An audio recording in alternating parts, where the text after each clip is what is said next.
हजरत अबू हुरैरा रज़ी अल्लाहु अन्हु बयान करते हैं, रसूलुल्लाह सल्लल्लाहु अलैहि वसल्लम ने फरमाया, बंदा जब तक किसी गुनाह या कता रहमी के बारे में दुआ न करे, उसकी दुआ कबूल होती है, बशर्ते कि वो जल्दबाजी न करे। अर्ज किया गया, अल्लाह के रसूल, जल्दबाजी से क्या मुराद है?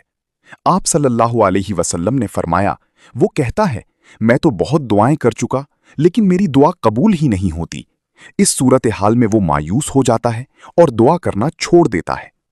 मिशकातुल मसाबी, हदीस नंबर 2227।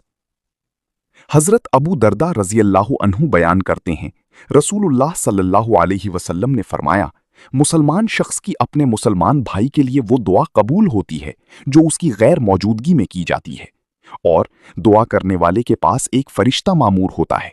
जब वो अपने भाई के लिए दुआए खैर करता है तो वो मामूर फरिश्ता आमीन कहता है और कहता है, इसी मिसल तुम्हारे लिए भी हो।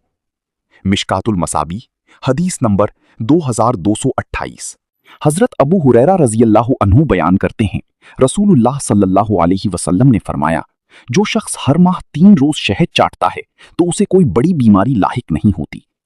मिशकातुल मसाबी, हदीस नंबर 4570।